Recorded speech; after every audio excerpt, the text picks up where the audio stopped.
මේ තියෙන අපේ ක්ලාස් රූම් එක මේ විදිහට තමයි අපි බබාලා තුන්දෙනාගේ ක්ලාස් රූම් එක arrange කරගත්තේ. මේ යාළුවගේ books, color pencil boxes වගේ දේවල් ටික ඔක්කොම මේ කබඩ් එකේ දාලා තියෙන්නේ. අපි අද තමයි ඉස්සෙල්ලාම බබාලගේ නර්සරි එක පටන් ගත්තේ.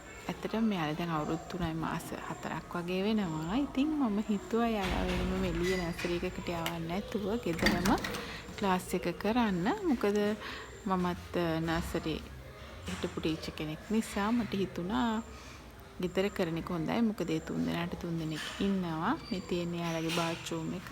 මේක කවුරුත් වෙන කාටවත් ඇක්සස් නැහැ. ඒ තුන්දෙනාට තමයි යූස් කරන්න තියෙන්නේ. ඉතින් ඊට අමතරව ගෙදරම තිබ්බ පොඩි ඉඩක් පාවිච්චි කරලා අසරට පොඩිවට මේ විදිහට නර්සරි එක arrange කරගත්තා. ඊට පස්සේ ඊයේ ඔක්කොම පුළුවන් පොඩි ඩෙකරේෂන් ටිකක් හදාගත්තා මම. හැබැයි දැන් සති දෙකක් විතර ඉඳන් මේක පුළුවන් වෙලාවට හිමීට හෑන්ඩ් වර්ක් කරලා ඩෙකරේෂන් කරගත්තා. මේ තියෙන එහෙම කරගත්තේ මේ අපේ බබාලා තුන්දෙනා. ඔක්කොම විස්තර ටික පොඩි chart ටිකක් තාම කොහොමද ඉවර නැහැ.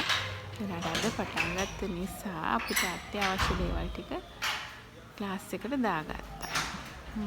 ඊට අමතරව යාළුවාද හරි සතුටින් නර්සරි එකේ වැඩ ටික කරගත්තා. ඒකේ වීඩියෝ එකක් මම කරලා තියෙනවා. ඒකත් ඔයාලට දාන්නම්.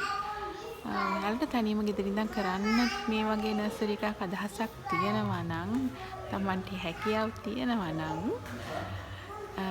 ඒ වගේම ඒකට අවශ්‍ය සුදුසුකම් තියෙනවා නම් ඔයාලත් පටන් ගන්න පුළුවන් මේ විදිහට.